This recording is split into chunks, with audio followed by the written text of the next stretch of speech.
Gjykata në emër të popullit shpall këtë aktgjykim.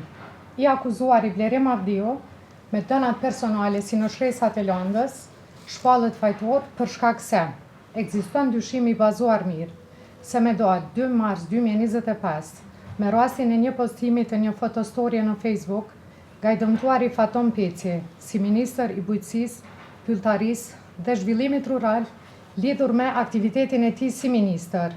I pandehuri, Blerim Avdiu nga profili i tij në Facebook me dashje e ka kanos seriozisht dëmtuarin Faton Peci, ministër i bujqësisë, duke i dërguar mesazh me fjalë fyese dhe kanose se kryeminal, ti që apostrof edhe ata të vdekurit, unë kam e të vra, jo tjetër kush.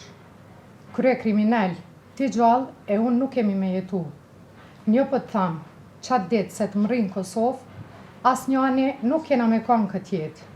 O birë shkine, o birë shkavi, ta dish edhe vorën e nënës. Krye kriminal, mos haro, me 28 maj jam kufe, veç me ardë me të vra ty, ka me ardë dije mirë. Me që rast, tek i dëmtuari ka shkaktuar ndjenjen e frikës dhe ankthit për jetë. Me këtë, ka kry veprën penale kanosje nga neni 181 paragrafi 3 lidhur me paragrafin 2 të kodit penal të Republikës Kosovës.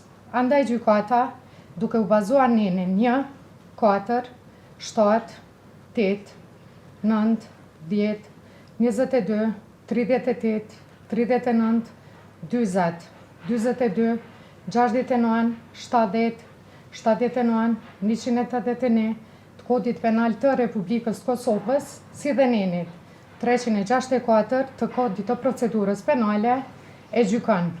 Të akuzuarit, Blerim Avdiu i shqipton dënim me burgim efektiv në kozgjatje prej 6 muaj, cilin dënim i akuzuari do të vuaj pas plot fuqishmërisë së këtij aktgjykimi.